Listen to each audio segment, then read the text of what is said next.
People who lost weight, how did you do it? And how did you keep it off? I look forward to hearing from you on how you managed to lose weight and how you kept it off. Enjoy watching. Story 1. I moved out of the city away from my desk job and fast food on tap to a rural town with literally no fast food places, and I now do a manual labor job. I basically cut off my supply and my lifestyle gives me exercise whether I want it or not. Story 2. You have to recognize that your diet is not temporary. You have to make permanent changes to your nutrition and exercise levels in order to keep it off, instead of being like, oh, I hit my goal weight so I can go back to doing XYZ as often as I want. Additionally, you need to gain lean muscle mass because it increases your metabolic rate, helps keep it off, give you more wiggle room with your diet. Once again, just like losing fat, gaining muscle and keeping it requires permanent behavior/habit changes. Lastly, I'd say you just have to accept exercise as a form of daily hygiene, essentially.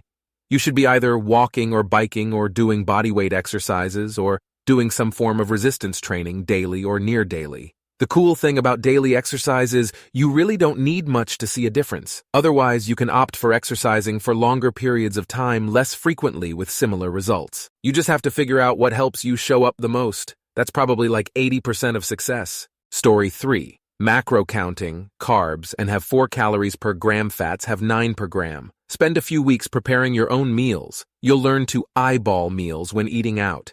Don't be too strict with it. The FDA allows a 10-20% variance on nutrition labels. Cut out sodas and juices and beware of hidden sugars. Drinking 2 pops a day can mean 500 empty calories. Start slow with simple dieting and build on that you didn't jump in an F1 race car when you got your license. Story 4. I reduced my calorie intake. I'm not counting or eating anything else than before, just less. I also do calisthenics for like 2 hours a week, but most of the time I'm microdosing my workout, like 2 minutes just doing a few handstands or something like that. But I do this like 10 times a day, and then like 3 times a week a muscle group workout for 20 to 30 mins, 1 for legs, 1 for core, and 1 for arms. But all my exercises are calisthenics because I like doing these skills and things. Story 5. It's a mental battle at first. No one is going to do it for you, and you have to eat to live, not the other way around. So I upped my protein and lowered calories to about 200 less than it would take to maintain my current weight. I usually stick to eating the same thing for breakfast, lunch, and dinner. I try to keep meals light so I feel better moving around throughout the day. After a big meal, I would feel satisfied but sluggish, and I'd push a lot of things off until the next day, which would turn into a week, etc. So I don't have that problem anymore. I change meals up slightly sometimes, but it's easier to say no to office snacks or a big slice of pie if I have a meal planned out and ready to make when I go home. If I choose to eat out, I skip dessert or sugary drinks. Water with every meal. Don't keep sweets in the house. I exercise for at least 30 minutes 5 times a week. Switching up the routine or finding an outdoor gymnasium keeps things from getting boring. If you don't turn it into a lifestyle, you're always going to regain the weight. It has to be now until forever, and you have to be comfortable aligning your goals with something you can maintain for that long. So don't push yourself too hard, and you'll be successful. Story 6. Changed my relationship with food.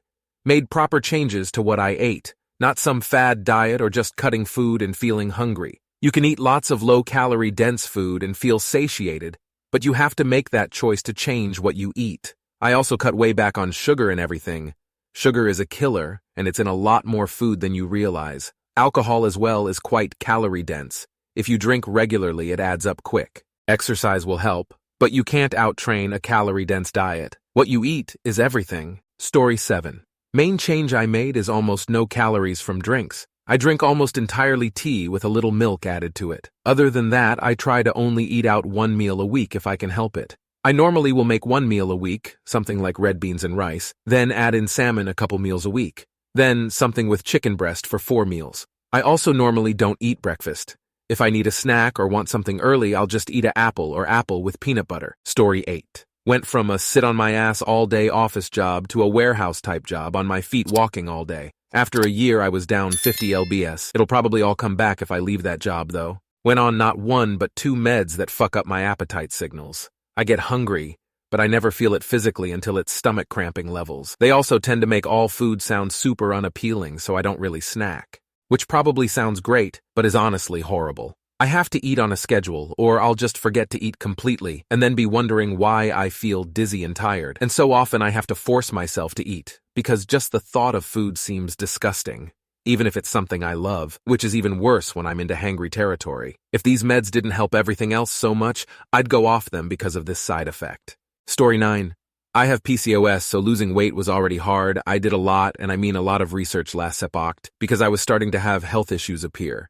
I found that going to a low-fat diet, cutting out red meat and all pop, and adding higher protein helped me. I even started working out 3 to 5 times a week. Since October, I've lost 25 pounds, which was my goal. I want to lose 25 more and just stay at that weight. It's all about changing how you eat and what you consume.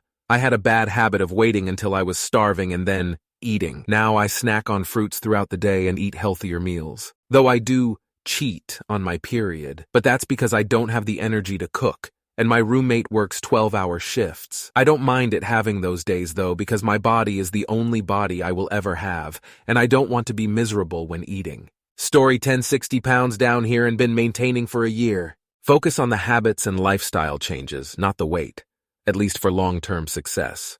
What works for me is eating what I want in moderation, but I changed the way I eat. For example, if I'm craving a donut, which I still do a lot, I allow myself to eat one maybe once or twice a week to satisfy the craving so that I don't binge eat later on, but I limit my sugar intake generally. I stopped drinking sodas except for maybe once every few months if I feel like having it with a popcorn when I go to the movies, but I generally consciously make decisions to opt for water when I order drinks now.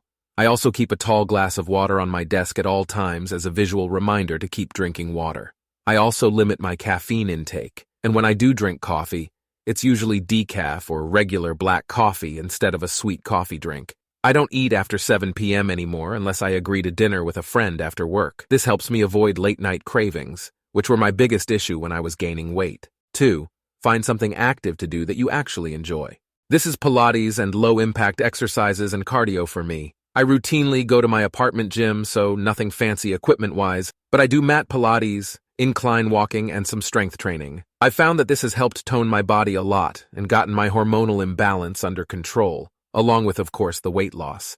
I never enjoyed going to the gym years ago when I was heavier because I kept trying to just straight up run, and I was avoiding strength training like the plague. Story 11.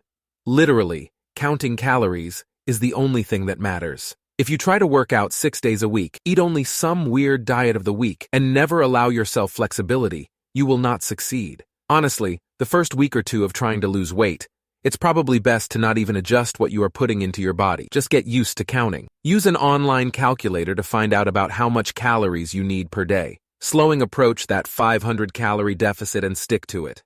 Work and exercise once you really are into tracking your food. Story 12. Accepting that being hungry all the time while I'm trying to lose weight is normal for me. When I started counting calories to lose weight, I realized that the amount I needed to eat each day was way less than I expected. For a while I resisted this, but then I came across some intermittent fasting guides. Losing weight takes a lot of iterations of attempts to change habits, and expecting to be comfortable while trying to lose weight is just completely unreasonable for me. Trying to lose 2 pounds a week requires me to eat like 1250 calories per day, with a mostly sedentary lifestyle. Sure, I could eat food higher in fiber and exercise like 3 hours a day and still lose weight at the same pace, but I just don't have time to work out that much. Now when I'm dieting, I embrace the hunger and just make sure I'm eating at least enough of what my body needs, usually protein, electrolytes, fruits, veggies, multivitamins.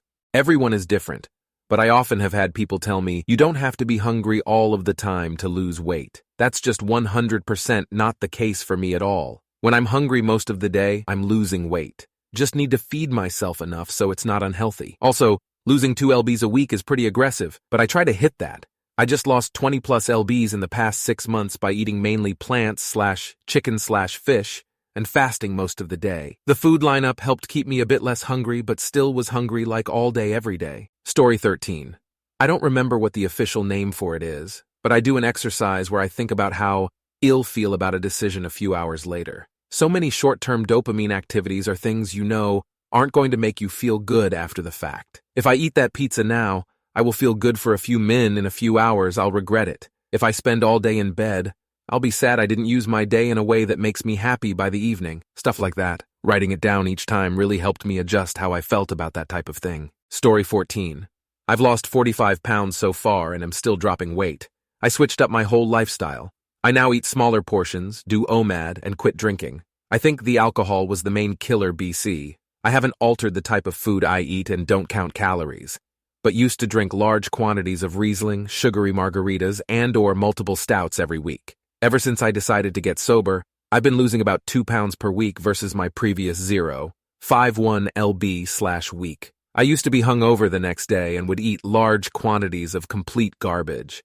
Now I'm never hungover, and instead of eating a bunch of trash, I get outside and go for more walks with my dog. I just feel so much better overall. Story 15. Losing weight and keeping it off means changing your lifestyle for good. It's a mindset change and an identity shift. Changing your identity is a tough process, but is so rewarding. First thing I'd recommend is journaling every day. It keeps yourself honest and is a way of keeping your priorities on the front of your mind.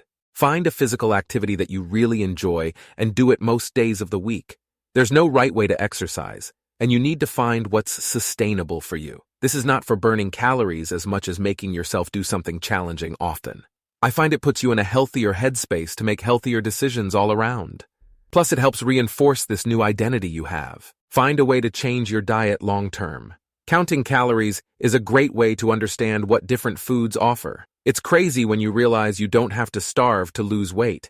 A couple plates of veggies is a lot of food and would equate to a rather small portion of junk food. There are 1,000 approaches, and everyone's body is different and reacts differently to food.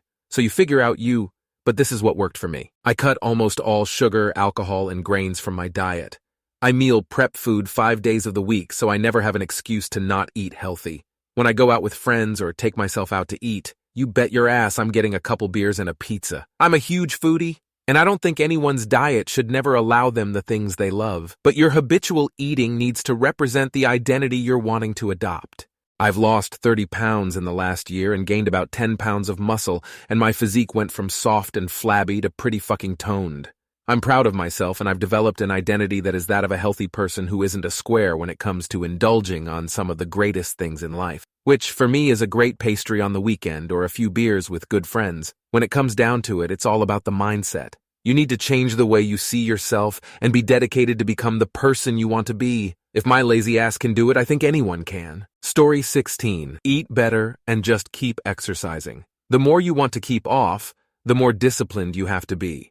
You have to keep checking yourself on what goes in your body and how much you move around during the day. Sure, it's hard to exercise and stick to a routine, but it's harder to be a slouch who does absolutely nothing like working from home all day, then spending your off time watching anime and eating nothing but junk. You are essentially trapped in a hell of your own making. Who honestly wants to live like that? I lived like that for a period of time that I honestly don't remember. Could have been months or years, but once I was out of it, I was so sick of it.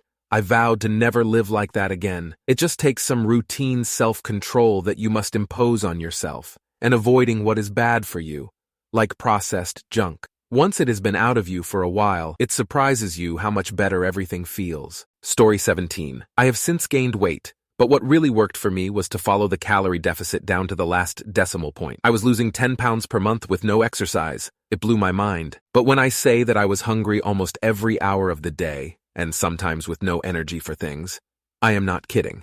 I ended up crashing out and went back to my old ways. The nice thing about this journey was my new love for drinking water, and only water. I don't buy sodas, even at parties. I ask for water. It's been really great. Filtered water, I'm not a savage. Definitely plan on doing it again, because it's only when you physically see the results that you can trust the process. It's like when people say, see it to believe it. And I definitely and wholeheartedly trust it when I get back on track. It's never too late, y'all. Story 18. So when I graduated high school, I was a hair over 350 pounds. I worked full-time while putting myself through college, and the weight pretty much melted off. I'm 35 now and have maintained about 165 to 180 pounds since. While in college, I got pretty into mountain biking, and I still ride and race cross-country. Wasn't all that difficult, but I account that to being young, active, and distracted. I still have to be cognizant of what I eat, and I track my calories daily, but that's about it. I cook and meal prep most of my meals and never eat out. Lots of whole foods and snacks sparingly. Story 19. Not me, but a friend went on keto diet and dropped 50 pounds in less than 5 minutes a few years ago. She has kept it off, still on it, and honestly super happy for her. Thing is, her whole demeanor changed too. She became erratic, and it has been hard to rationalize with her during many of our conversations where it never was before. Simple things we always discussed before. And no, it's not Menno. We are all in the same age group, been there, done that, and one in the group says she is just hangry. Don't downvote please, but I understand both sides. I think she is too. She won't sway off this diet for an inch. Of course she enjoys her new size, etc. Too much to let down her hair again for a day and enjoy herself / pick away. We miss her. I don't see any joy in her eyes much. Makes us sad. Story 20. For anyone who doesn't like counting calories, I grew up a girl during the almond mom era, and it brings up a lot of bad feelings, my relationship to food. I found just shifting my mentality around food and reworking my relationship with it did the trick. Food is not the enemy, nor a bad habit to control. Food is life. Food is sustenance. Food is there to support me. So I reshaped my diet to be food that was tasty, as food should be, and left me feeling good. I also started eating mindfully, chewing slower, not so you eat less, but so that I could taste, enjoy, and think about my food. I could ask whether I actually liked it, or if I was eating out of habit. For example, I bought a cake slice from the store that I only eat a few bites of per day, because after that it's too sweet and I stop actually enjoying it. I learned what foods made me feel good and kept me sustained. I took cravings as an invitation to explore whether my diet needed to be better suited to the energy I used in a day. As for working out, anything in a day is better than nothing. Just like eating, I explored and found exercises and activities that kept my mind and body engaged. When working out becomes a chore, it becomes a lot harder to do. I found new, fun things, and started asking myself what I wanted to do in a gym day instead of trying to rigidly force a routine. I'd be more likely put off going if I didn't like what I'd be doing that day. I also listened to my body. If I was burnt out, putting a lot of thought into what I do for a workout would be enough to slow me down or cut me short in a day. So I accepted that 30 minutes on a treadmill, at any pace, while watching TV is still 30 minutes of exercise. As a final thought, I also had to ignore a lot of weight loss advice that focused purely on weight loss. I refuse to eat food that tastes bad. Learning to cook does a lot for weight management, or see myself as a failure if I can't keep up someone else's routine up. Obviously, there's more to creating a healthy lifestyle than what I've included here, but I always find that this mentality is what keeps me from slipping back into unhealthy habits, even during times of high stress and low energy. Story 21. Eat less, lose weight. It's that simple. No matter who you are or what body type, if you consume less calories, you will drop weight. If you manage to hover between 2,000 to 2,500 calories a day, you'll maintain, no loss or gain, for the average person. While exercise is important for a variety of factors and speeds up things, if you lower and maintain lower calories daily, you'll drop fat even without any exercise at all. Aside from the exceptions of those having side effects from medications that can mess with your metabolism, everyone else of every body type, if they stay fat, they are cheating on their diet. Story 22. Girlies who won't count calories for various reasons, this one for you. Don't count calories because the nutritional value or lack thereof is usually the core problem, not the calories. Plus, some of us have issue with it. A moderate mix of cardio and weights at the gym once per week, alternatively go on a run and do bodyweight exercises. Modifying a diet as I realized what did and didn't work for me. I cut out dairy and starch, but I eat sugary stuff without the former still. Permanent sustainable lifestyle changes. Listening to my body. If I can't keep up a diet decision or continue an exercise goal I set, I stop and find a compromise so I'm pushing myself but not too far. Eating so much more protein than I think I need. PPPL, think you have to starve, but you actually have to hork down protein until you never want to see a piece of chicken or beef or whatever again. I just cycle through several though, so I forget the misery by the time I get back to what I started with. Add metabolism-boosting foods where you can. Cinnamon, pineapple, coffee, and hot spices are all working for me. Pre-prepping parts of meals, usually the protein, for low motivational days so I can just throw it together. Similarly, getting stuff like lunch meat of some kind. Pickles and carrots, peanut butter around for girl dinner days. Switched from thinking of the goal of eating as needing to be full to needing to sate my hunger enough that if I was out and about and someone asked if I wanted to eat, I would say not really. Checking my form when working out. I was literally running wrong. NTM, the weight machines, I wasn't even using the right muscles for half of them. Lower intensity workouts, lots of sets on a lower weight with frequent breaks so I could push myself without Pavloving myself into hating the gym. Story 23. I ate less. My mom is a big cook. She's the eldest of 13 and they had a family restaurant. Always made big portions and never let us go without finishing all the food on the table. I used to eat a lot. I didn't eat a lot of junk food. It was all home-cooked, mostly vegetables, minimal meats/seafood. But I ate a lot, and throughout the day, it adds up. Now I just limit myself to what can fit in my bowl the first helping, no seconds, and only eat maybe twice a day. I'm used to it now. Story 24. Divorced my husband and lost 275 pounds. Him. You'll be amazed how much people do not realize how your primary relationship and the stress/toxicity within it has the ability to adversely impact your physical well-being in addition to your emotional/mental health. Leaving meant self-care, thinking about who I was and what I wanted, reconnecting with me, picking my hobbies back up, spending time with friends, and making goals, including getting fit. The execution was eating less and moving more, which was only possible when my level of stress had been reduced to the point where I could actually focus on a healthy lifestyle, which I could not when married to him. Thank you very much for watching. If you liked the video, like it, be sure to write comments and share your stories.